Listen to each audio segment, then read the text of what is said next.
Dr.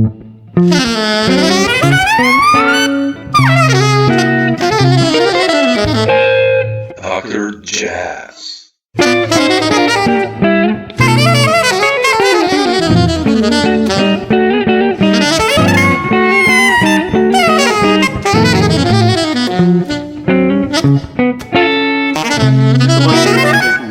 The time. I mean, I've been listening to your music since 20, 22, 23 years probably, or even longer. I don't know. So, and you keep being one of the most versatile and creative musicians I know on the planet. I mean, like when I look at the albums I have of you, and even what you've done now recently, it's just like everywhere you go, and everything what you do is so good. And where does this love come from for all this? I mean, interest. You know, honestly, I really think it comes from being a piano player. And ever since I was pretty young, you know, sort of fitting into these different situations as a keyboard player, because it seemed at a certain point people need keyboard players. And then you realize, even unconsciously, I mean, wow, this is a skill to get together, which can connect to another way of thinking, and you know, and I love doing that. So I think it's you know, it's normal for many musicians that love, you know, when they get inspired by music and they start thinking about all the types of music that you grew up listening to, and then stuff that you grew up listening you didn't like, and then later you think about it and think, whoa, okay, now I understand it, and I put it in a different context, and what am I doing, and you know, all those different things. And that's the nature of doing it, because on one hand you have your own ideas, or especially when you're playing with other people, of how to play and how to try to play, or not even talk about how to try to play, just play. And other things where you know, to some level you structure things so that something else can happen. You know what I mean? And then, Sure. Just build it from there.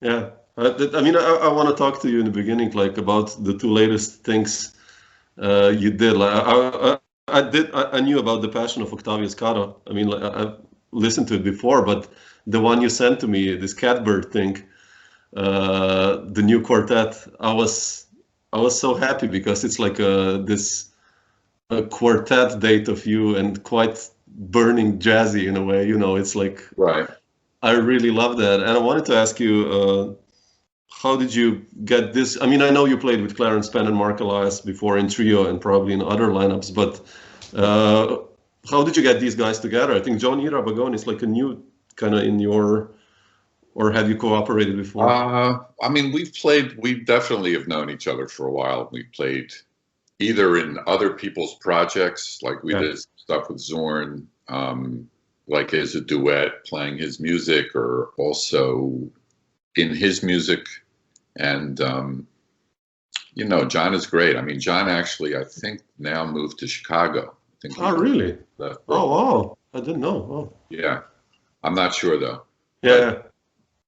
But yeah, I mean, I've known John. And also like Mark and Clarence, just from playing in other people's groups and playing in each other's groups, that whole thing of just playing with each other and sort of knowing, you know, just having sort of a more telepathic thing.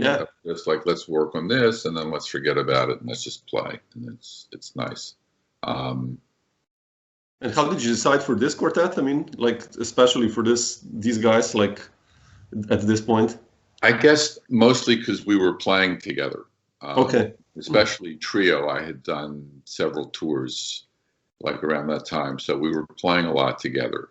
And, you know, John and I knew each other. We were always sort of like in contact. So I decided, you know, like we should try to do something together like that too. It's very impromptu. It's the CD is still not come out yet, you know, really. No. Put it out this year, and then it's sort of everything collapsed. So I'm just sort of waiting maybe to put it out definitely to put it out this year. Yeah, it's such a burning one. The tunes, like some tunes, like that one, Stormy, and I love that one. That like 13/4 thing. I think it's like I listened to it. I was like, wow, it's burning. Right. You know, the music is nothing without, you know, having great players to play. Yeah. That's what it is. Yeah. But on the other hand, I wanted to ask you about this, the project, The Passion of Octavius Caro, which is like, I mean, I listened to it, you know, on these streaming platforms only, and then when you sent me the whole thing, I actually read the whole booklet because I knew, I kind of read about the story and everything, and it's such a huge undertaking that this project, what you did. And I wanted to ask you, where did you get the initial idea? I know you're from Philadelphia originally, but when did this pop? Like, okay, let's do that. I mean, the way it started was that in 2014, I think in Philadelphia they put up a statue in front of the city hall, and then they had summer concerts where they wanted to, you know, they were commissioning people to write music to commemorate different things. So that's how I got.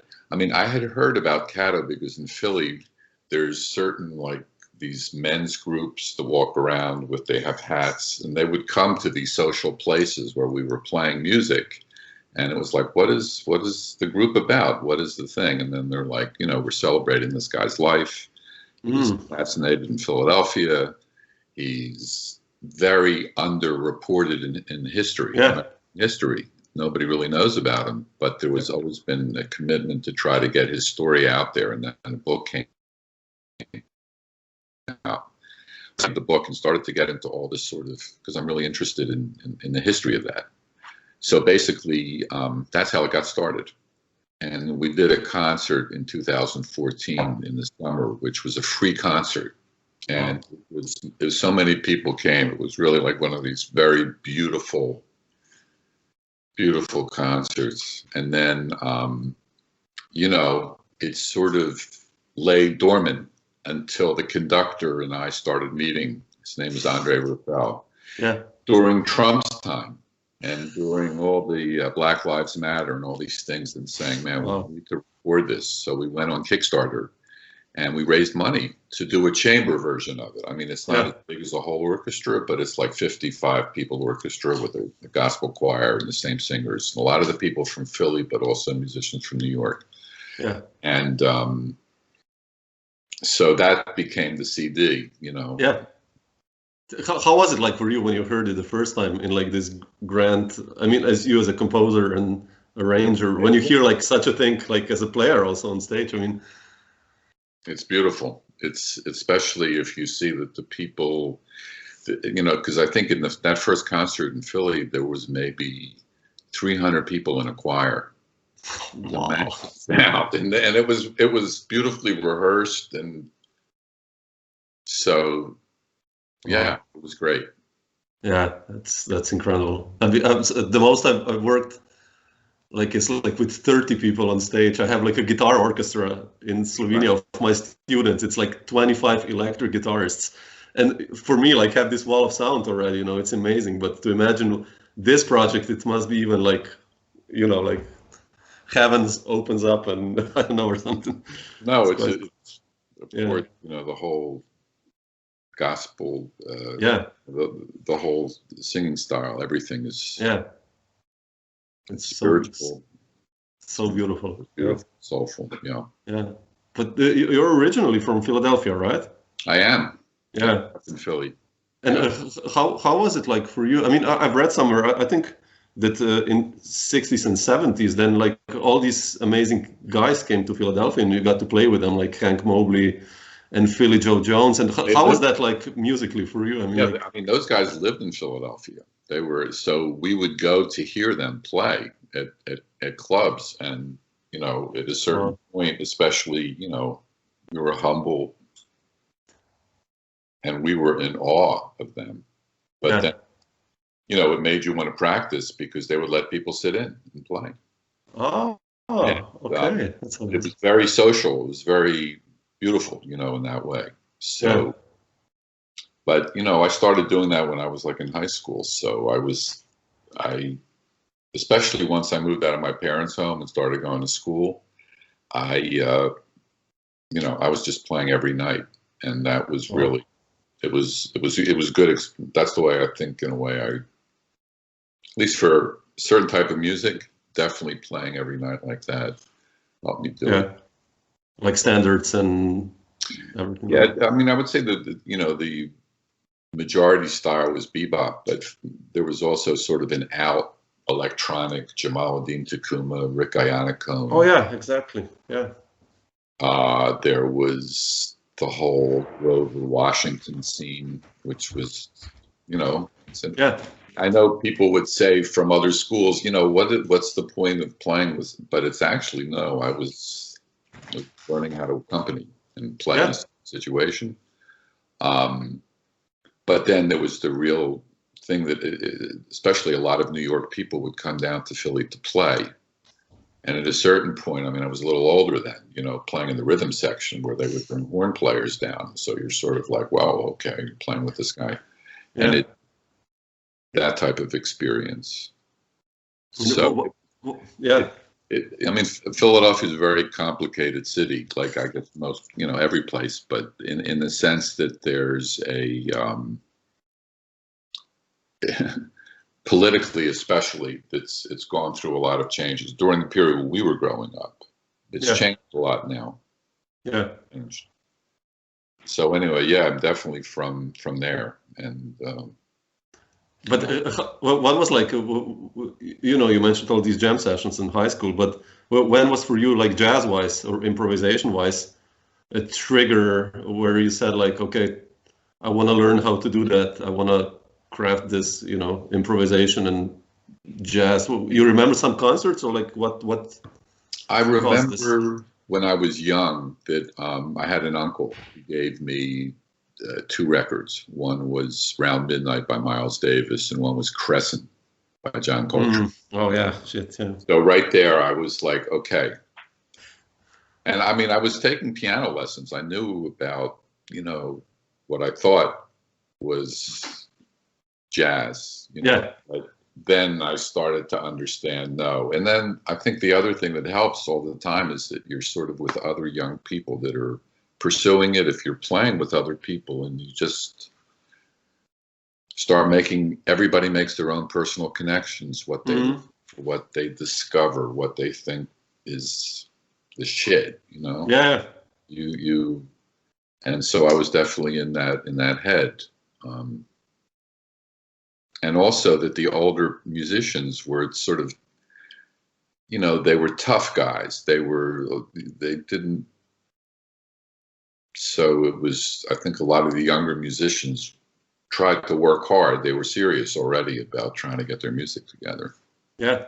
But how are like these guys you played with, like, you know, the older generation, like, I don't know, Hank Mobley, let's say, you know, how were these guys like to you, like younger generation of musicians, like very receptive, or I mean, like? Oh yeah, I think because we knew we studied their music, so we were, and when I mean the people, let's say like the rhythm section, we prepared ourselves to play with them, and especially if you're like, okay, we could do this song and this song, they're like, okay. I mean, that's because he was a very kind and humble person. There's other personalities, of course, that just come in and say, we're going to play this and that, or I'm not even going to tell you what we're going to play. You're just going to play. Okay, fine, do your thing. So you just have to be very sort of like, you know, but that, you know, because I think also when you talk about that, I mean, for me, the people that I was looking up to, Philly Joe Jones was important in Philadelphia, because he was very humorous. He was, I mean, obviously an amazing musician, but he could also play piano. Like he would show chords. He really knew about Dameron. Oh, wow, really? Talking about, and so, I mean, I learned a lot from I just saw that the way, okay, right. And Mickey Roker was another drummer. Yeah. There was a pianist in Philadelphia that a lot of pianists studied with named Bernard Pfeiffer, who was a French guy who moved to Philly, who he was incredible technique, and he was a very also a tough guy, you know, a teacher, but he was very, you know, with me, he would say all the time, like, you know, when you were practicing Bach and that's what you were doing, you should keep on doing that. You should practice classical, you should study classical music. That's not corny old-fashioned music. That's a lot of information, you know, and I was like, okay. And then I would see how he would work stuff if you would bring in a composition and he would show different chords and, you know, really spend a lot of time. And you just start to get an idea of what it means to try to figure out this mystery of music, you know? Yeah. Yeah. That makes sense then why you did all this stuff later now, kind of, yeah. Like musically, you know, Mahler and all these classical influences, that kind of makes sense then to me as a, yeah. I mean, you know, the classical thing definitely, it resonated in me once I started to think to myself, I want to understand like every harmony in this piece, every chord change, like, and then say, oh, okay. And then understand it, maybe as a piano player, that, okay, that's that structure, that's that move, that's that this. And and then I guess unconsciously, because you think, this is beautiful. This is so beautiful. I want to remember this somehow. I want to incorporate it, but I'm going to just put it here. And then one time when I'm playing or writing something, it'll, or not. Yeah. Or not, yeah. You've kept I don't know, it's trying to understand something like that. Yeah. Why you think you love it. It doesn't really explain it. It's it's a description of it that you could use somehow. Yeah, that's true. Yeah, I think about it also. But so we're talking about Philadelphia, and when did you decide then, after high school, I guess, to move to New York? And when was the trigger when you said, like, okay, I want to go now and try there? I mean, I actually stayed in Philadelphia. I went to college there, and then I stayed there. I was playing a lot.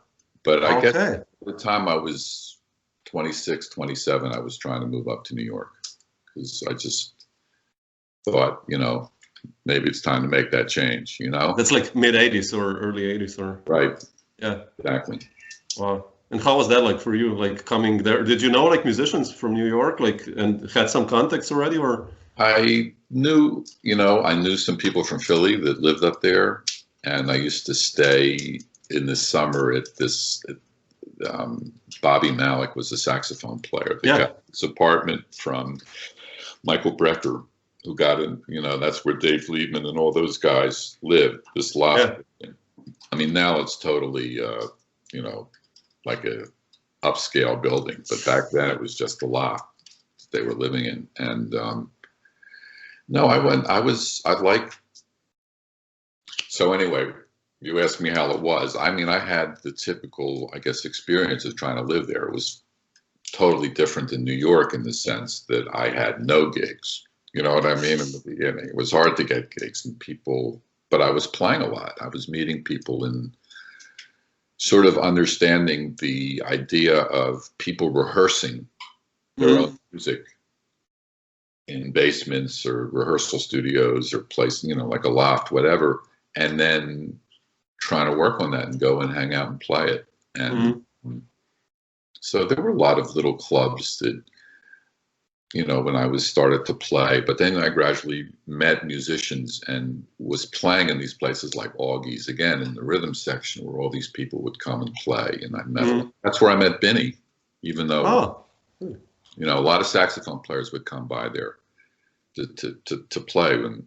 And also at the Village Gate, which was another club that doesn't exist anymore, but I mean, it's just one of these places. They had music like all day, it seemed, and you know, you would play and somebody couldn't play for 2 hours, come and play, and so you were playing. Then there was the whole Knitting Factory scene. Yeah, exactly. Which was like, I mean, when I started to play more with guys that were not from that scene, but like Don Byron or Dave Douglas, Zorn, so there was all these different worlds. There was a much more straight ahead world, you know, like when I went, I was playing with people like Buddy DeFranco. Mm. Wow. Yeah. Wow. Philadelphia.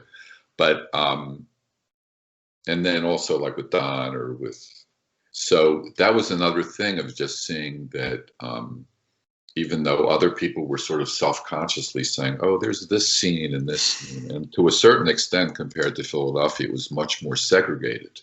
Yeah. Racially, age-wise, it wasn't as tolerant of each other in retrospect. I thought Philly had its own, you know, limited thing. Yeah. It was a much friendlier, supportive city for young musicians.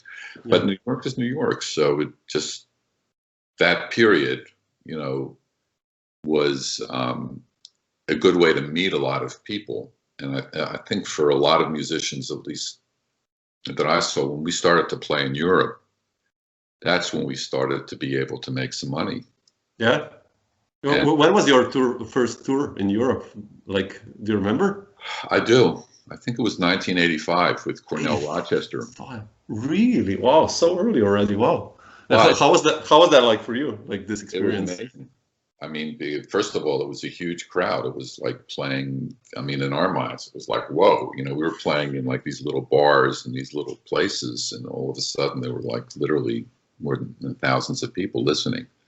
Wow. And then also the paradox of that. It's just like, once it's over, it's like, okay, next, let's go.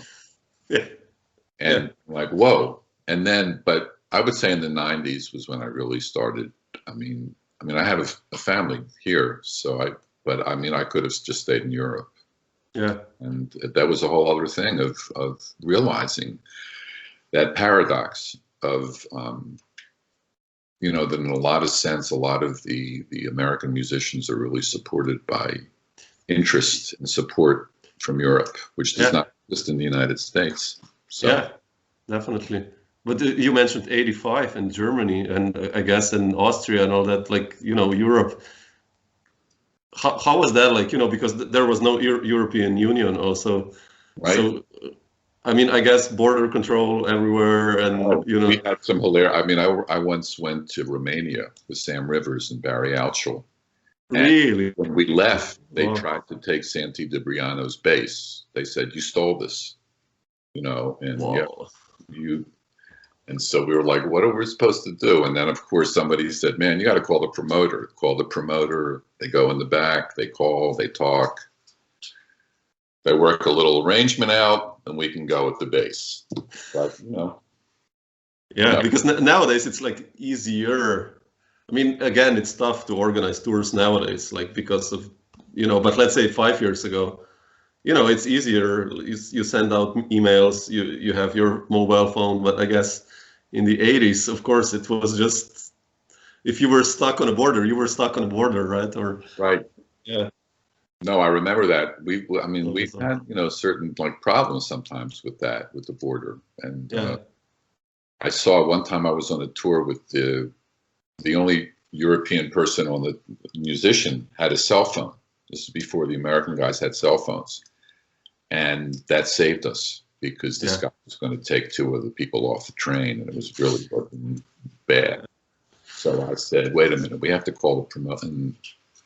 So, yeah, I think things changed definitely after 1989. Yeah, definitely. Yeah. But how would you see, like, you know, you mentioned the New York scene in the 80s, and that you started playing in all these different clubs, which are now, gone. I mean, probably not many remain, but how would you compare, like, how do you see the development of this scene since you've been here for 36 years or even more? The club scene, I mean, it's hard to say, I know, like, whether it's heavier or easier now, but, like, how do you see the development? I mean, I think there's a couple realities that are always there. One is a real estate question, that my perception of is a lot of these clubs were in neighborhoods where they were not developed or gentrified. As soon as gentrification came, I mean, it's clear, especially places like the Knitting Factory or Tonic or a lot of places in Brooklyn where that's I mean, it's just, so that makes it hard. Yeah. The impulse to make music, though, and for people to hear it, it's never going to stop. It's the same. Always, it's going to come out somehow, and it'll change. I mean, maybe it really becomes much more of a virtual world where people have to play that way and appreciate it. It's different than the way we were growing up. Funny, when you're sitting in a jazz club and the people are playing their ass off and you're just sort of mesmerized, that feeling. Yeah. It's, it's different, but it's changing. Yeah.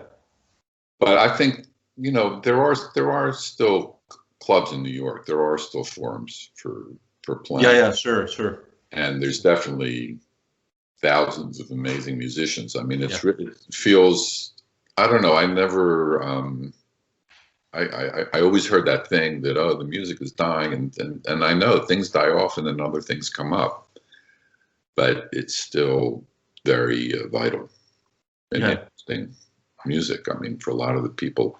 Yeah.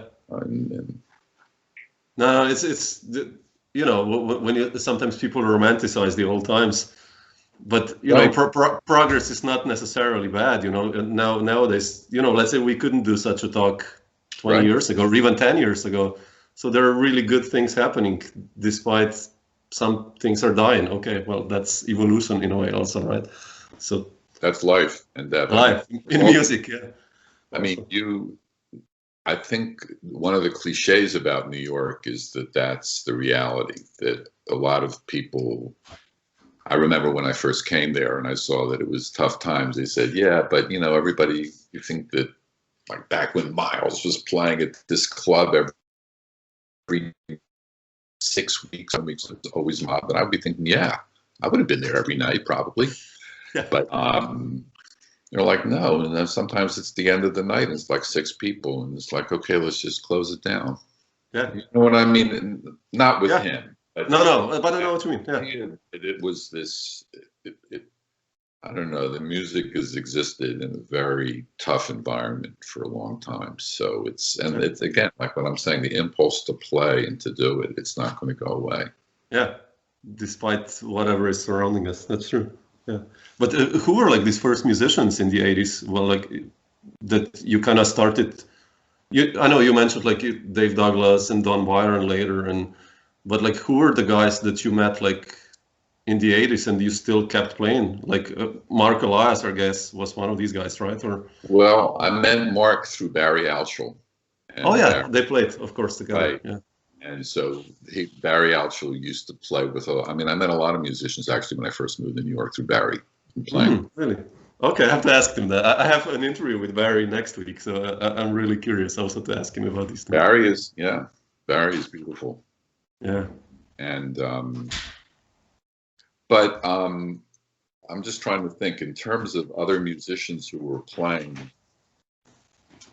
I know that at a certain point, people like Greg Osby, people like Gary Thomas, although kind of like this M-bass influence, I think, in a way. Robin Eubanks. Yeah. I knew Robin from Philly because he was from Philly. But also just meeting, I think, a lot of the people that I met in the knitting factory scene. I'm not sure I'm answering your question because you're asking me about people that I was playing with or. No, yeah. I'll tell you another important person was Rashid Ali, because he had a space on Green Street where people would play, and he would play with a lot of people. Oh, really? Oh, wow. And he's from Philadelphia too. I had met him like playing in Philly. So I don't know, that just these scenes, and it's also in a way just meeting certain people that you realize, okay, they like Zorn, Tim Byrne, people like that are already playing and they're interested in listen to your music and play with you. Okay, so yeah. Now I'm asking like because I've spoken with Mark Alias about that. Like, we're talking about the time which is 36 years ago.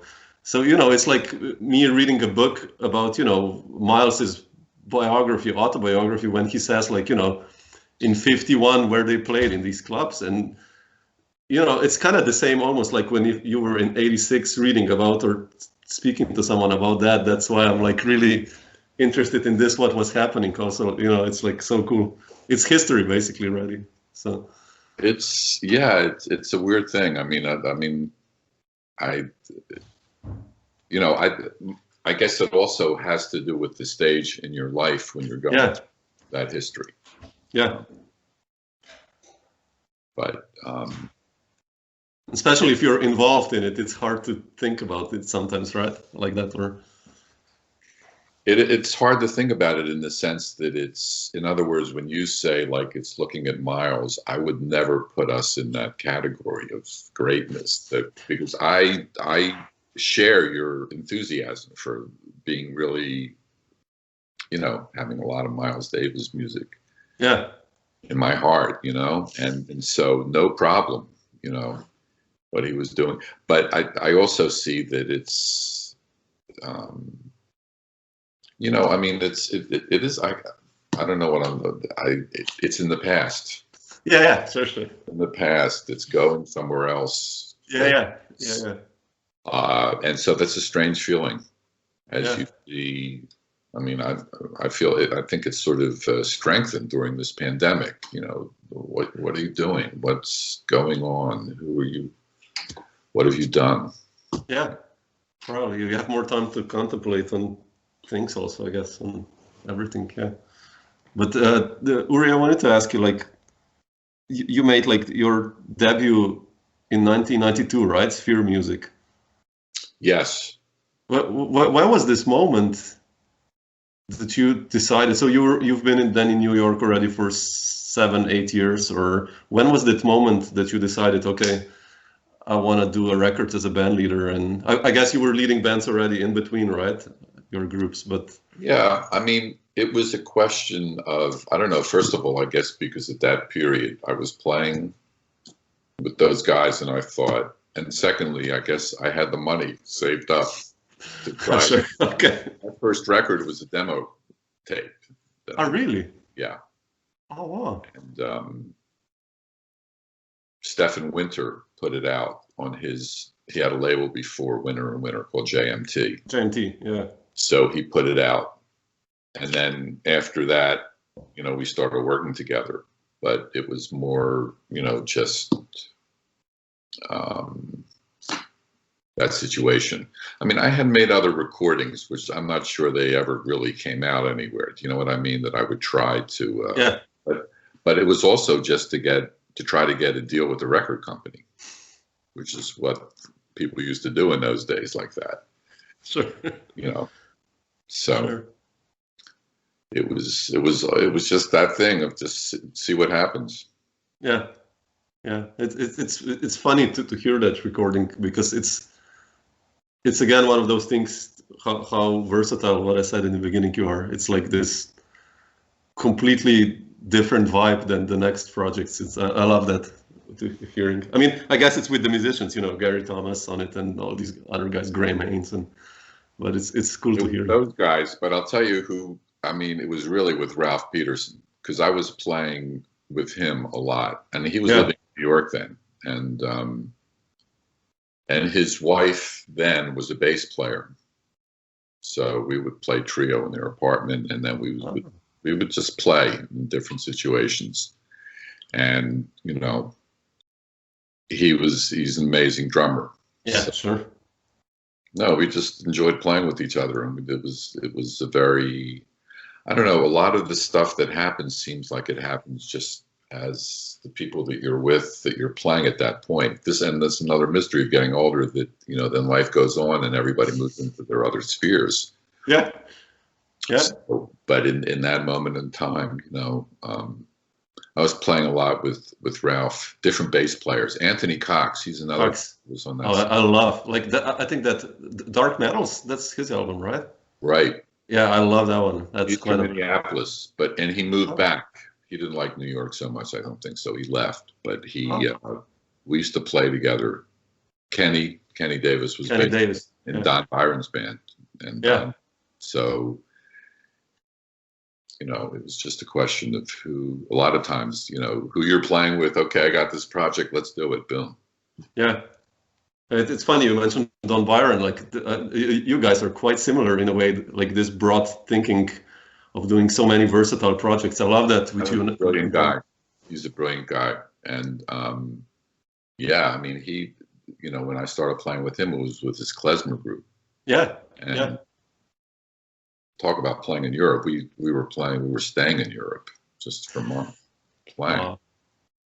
But then, you know, he had a quintet. He had like a more classical group, and more like a group with rappers and poets. So,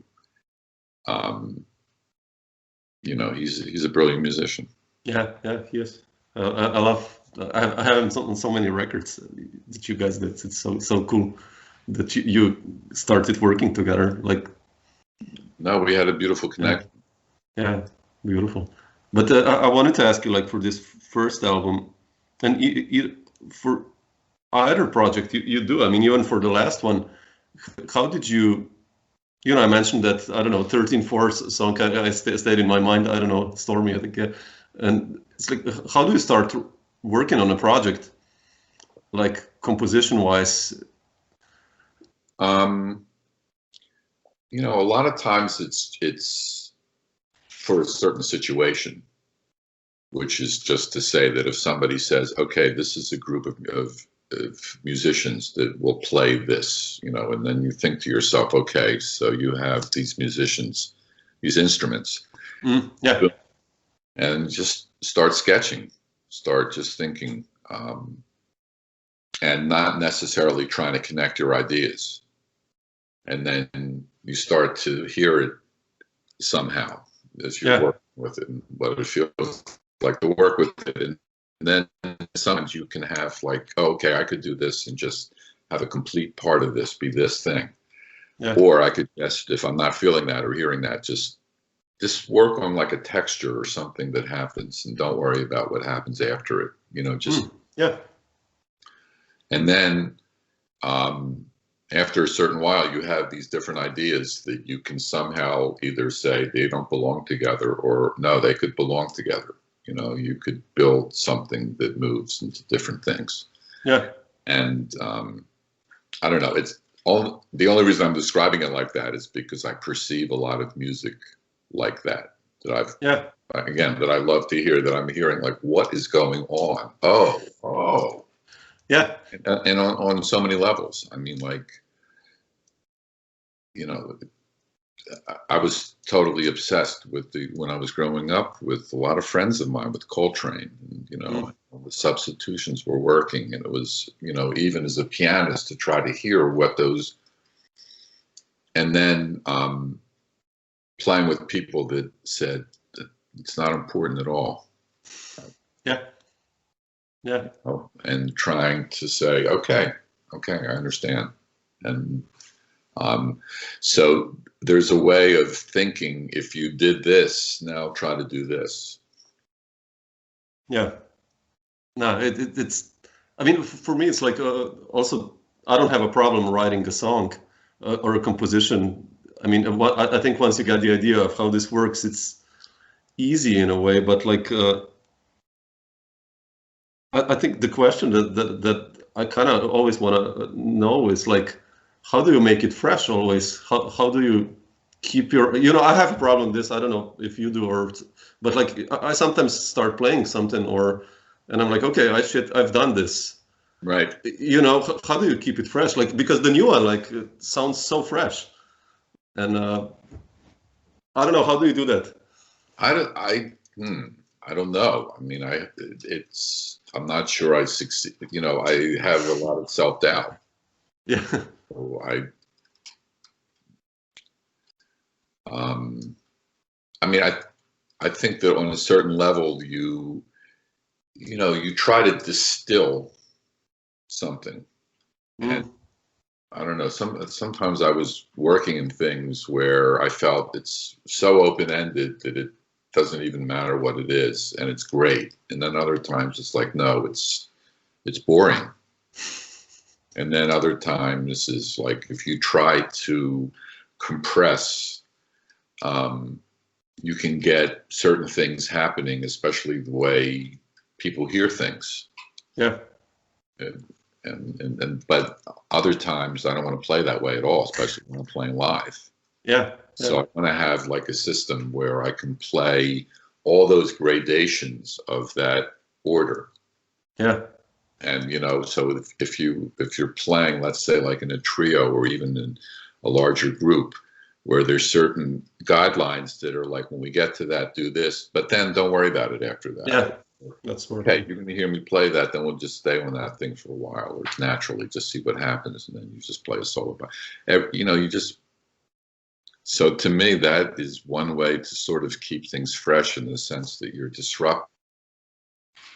It becomes too routine, Yeah. There's another paradox in that, though, because sometimes I remember, especially when I was playing, like when I was younger, in these funk bands where I was playing too much as a keyboard player, and no, that's not right. Listen to what's happening, and then okay, I understand. You just have to be like, just hit. Leave space. Yeah. Right, and then leave the space and let everything else happen.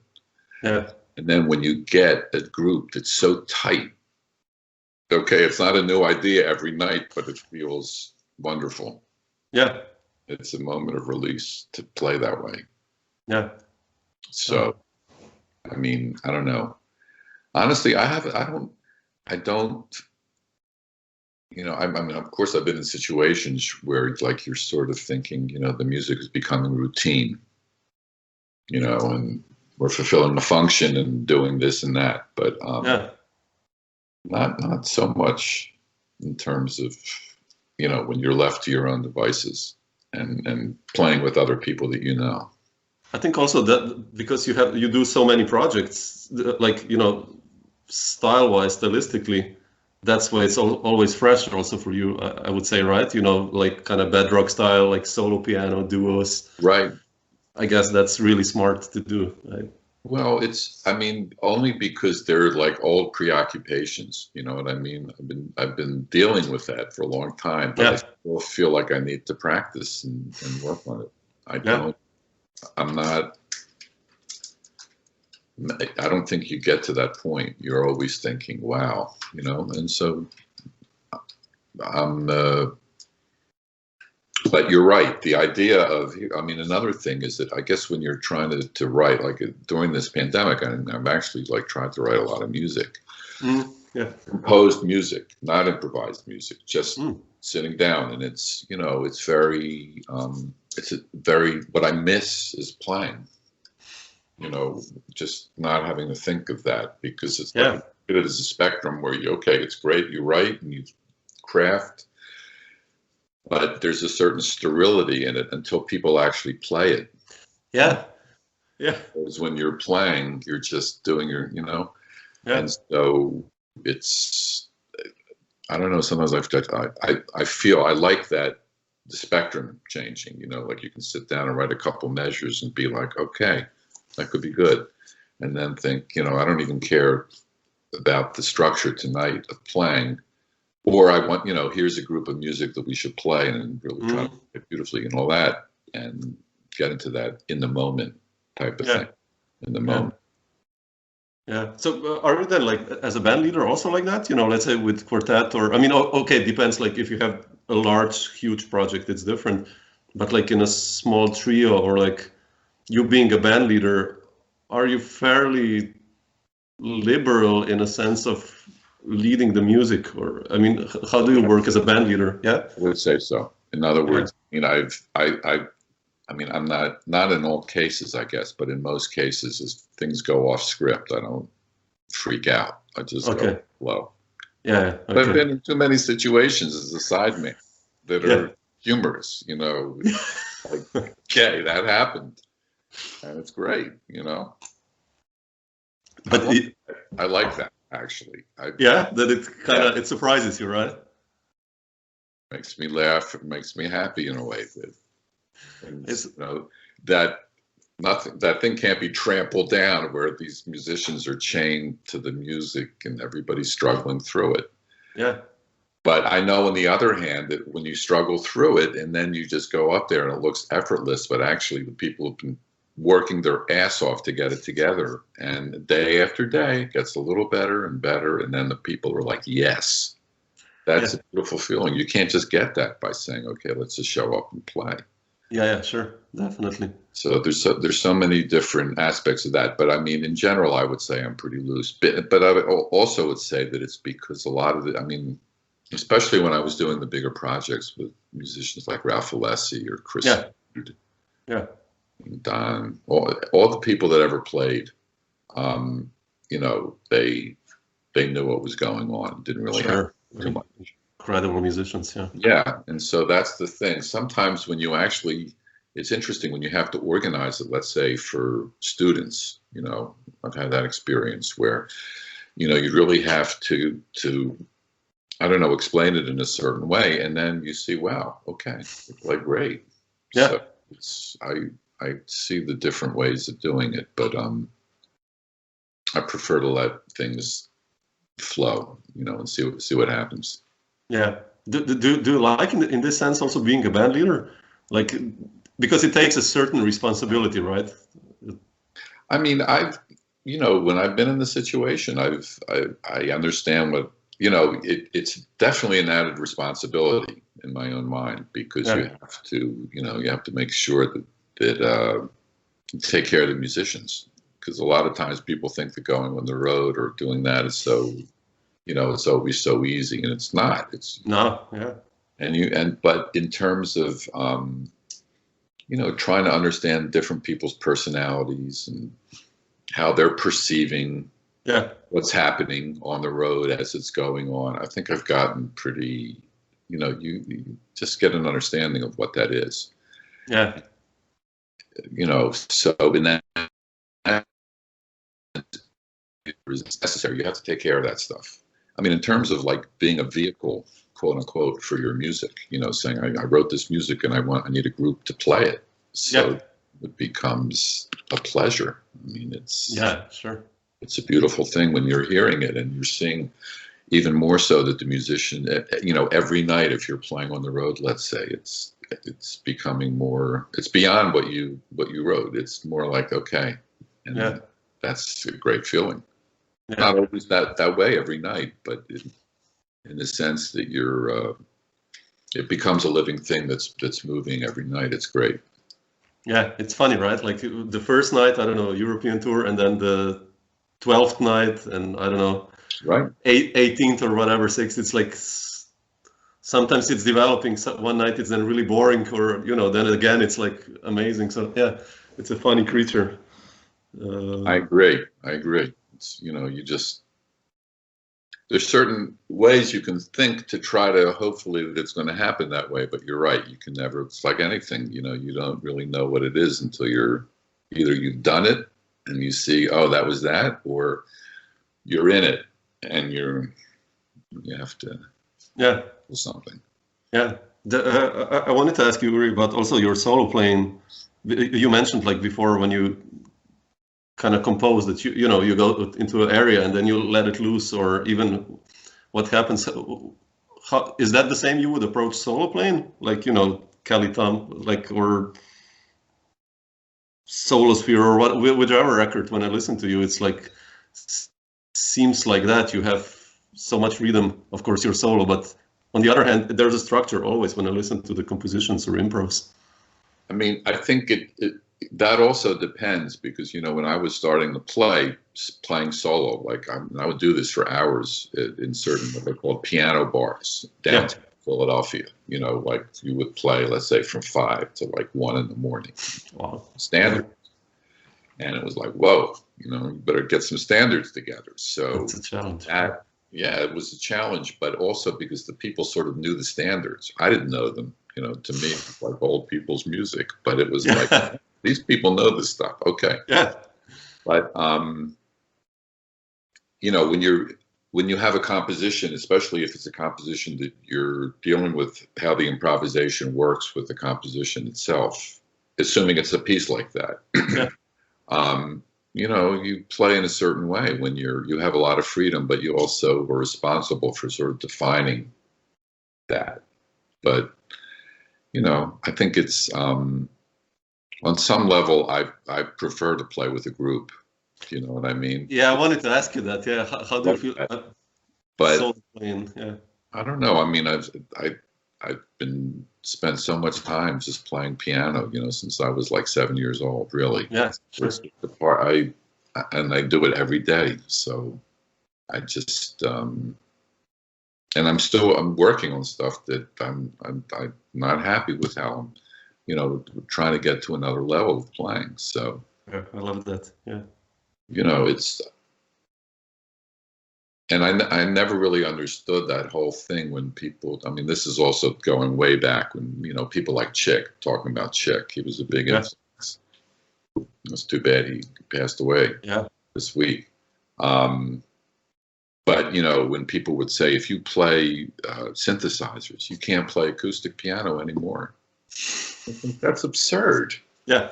Even as a kid, you know, like, why would that be true, man? You have to practice the piano. Yeah, sure.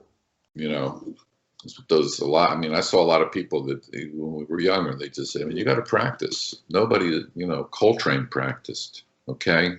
Sure. Coltrane is practicing, man. You better get up there and practice. You know, you need to. Come on. And then they'll be like, you're right. I'm sorry. Yeah. It's still that love for the instrument, right? I mean, it's maybe the same. I pick up the guitar and it just starts, you know, it's. Right, like, it's part time of passes like fuck, man, it's so good, you know. You love doing it, so. Right. Yeah, but you mentioned like electric instruments. I mean, you also have a huge love for that, right? I mean, I definitely went through that thing. I had a Face. I had Oberheims. I had a Mini Moog. Yeah. Now, I mean, I used that, but I used it all as software instruments. I don't. Sure. Okay. Yeah. I had to put it all in a big storage space when I moved to New York. You know what I mean? So I can't. Yeah. But I mean, like the Bedrock trio for me, you know, those tunes like Fang and Nymphomania. I remember when that came out, I used to play those two songs I don't know why. Just the entire thing, it was just like this groove, and like, wow, damn, it's so sick. It's like Zach Danziger and Tim LaFay are great. Yeah. Both left New York too. Really? Yeah, they live in LA now. Really? I didn't know that. Wow. Interesting. Yeah, I mean, I love that love with you, this variety of things that you like I said. But Uri, can I ask you one more thing, just about some of the collabs you did, and since me being from Slovenia and Italy is nearby, and you know, Paolo Fresu is like a quite famous guy all around here, and like, how did this duo happen? You know, I listened to all the records you guys did, and it's an interesting combo.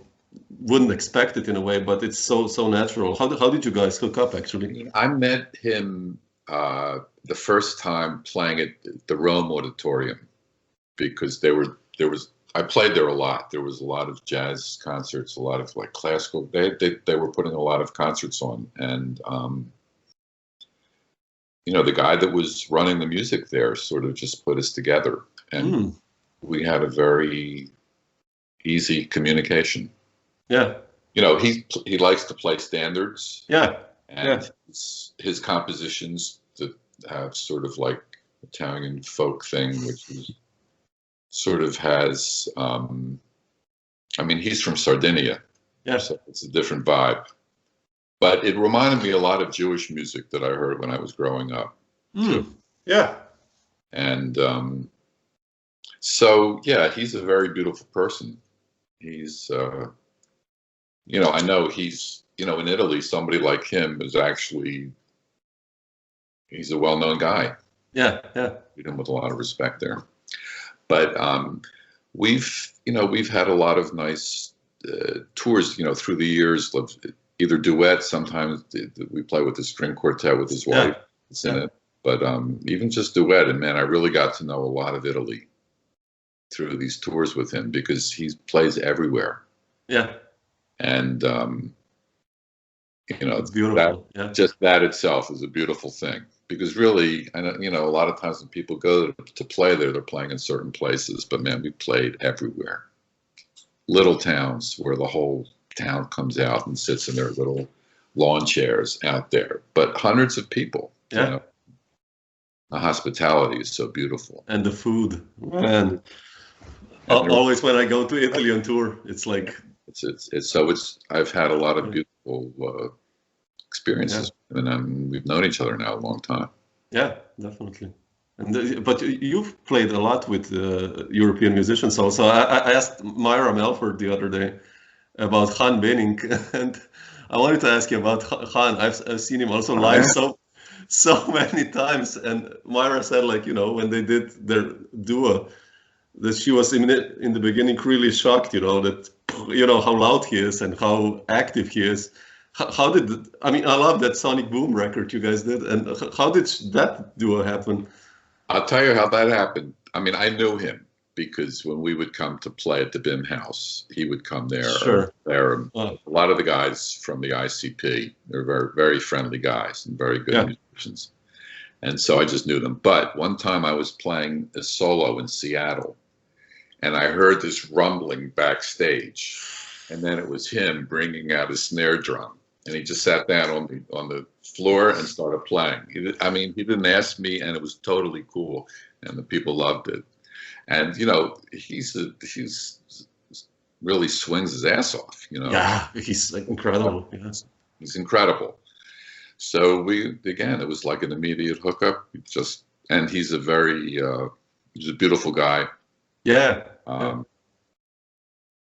So I love Han, and we had a lot of fun touring. I mean, you know, his history is amazing too. You know, how back and how when he was young, he was playing with a lot of the musicians that were living in Europe or had come over from the United States. Like straight ahead jazz, right? He's full of stories and like, you know, what you're talking about, where like I would be asking him like, so how did that work? I mean, who was, and he, you know, so in that sense, yeah, he's a repository of a lot of. You did that, like that. Oh, yeah. No, we had long train rides, you know, and he's a beautiful artist too. Yeah. He does some artwork, as well. So yeah, no, I had a great time playing with him. Yeah, I sometimes miss that, you know, when I did tours with many guys, that I regret now. That's why I'm doing these talks. You know, I played with so many guys, and instead of, you know, you're in a van and then you're tired. So instead of asking people who, you know, so how was it when you played with Sam Rivers or someone, you know, now I'm like, man, I should have asked all these amazing questions and wrote them down and wrote down the answers, or, you know, it's like. Sometimes it's hard. It's hard because people, they're not in that mood to talk about it that way. And I mean, I must admit, even for me, because it's like, you know, in a way, it's like what we were saying before. It's like, it's definitely part of your life. All these amazing musicians, man, the whole thing is amazing. Yeah. So, but I guess when you're in it, you're sort of like, man, especially in a period like now, like, what does it all mean? So, see. Yeah, but so much you created. So, but Uri, just one last question that I found really interesting, and so that I don't take too much of your time. But like, how did the duo with Mike Patton begin or happen? I saw you did something on YouTube, and it's again one of those. I mean, I guess from Zorn, you've known him. I met him at I mean, the first time we played was at one of these benefits for a. Flood victims in Japan, and but Zorn put us together because I mean I knew who he was, but we had not worked together. But he had told me that he had had made a record of all these Italian songs, and because he lived in Italy and he learned this dialect. Because when we did some gigs in Italy, the Italians were saying, "Man, he not only speaks the dialect, but man, he's dirty." You know, like he really knows the dialect, and he just goes into it, and they're like, "Whoa, okay," because I guess he was with somebody that was living there, so he learned it. So, you know, they know his music there, but that was the music that we were doing, and then it expanded to like, you know, basically whatever he wants to do. because he's talking about like, let's do Frank Sinatra, let's do whatever, you know, improv, whatever, free improv, whatever. So we, you know, I mean, he lived. I haven't seen him that much because he lives in San Francisco. He also moved back from Italy. Yeah. Oh wow, I'm pretty sure. Hmm. I don't know where everybody lives, really. But it's not. I think, you know, only because, you know, they talk. Yeah. I'm not keeping track. But yeah, no, we were supposed to do some gigs that got canceled by the really out there. Oh, wow, good. Yeah. So cool. Thank you so much, Uri. I will not take more time. So thanks so much for sharing all these stories and everything. So really appreciate it.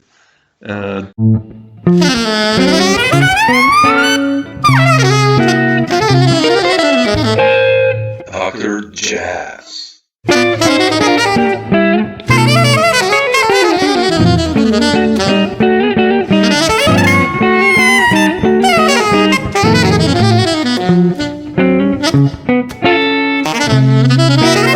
Dr. Jazz.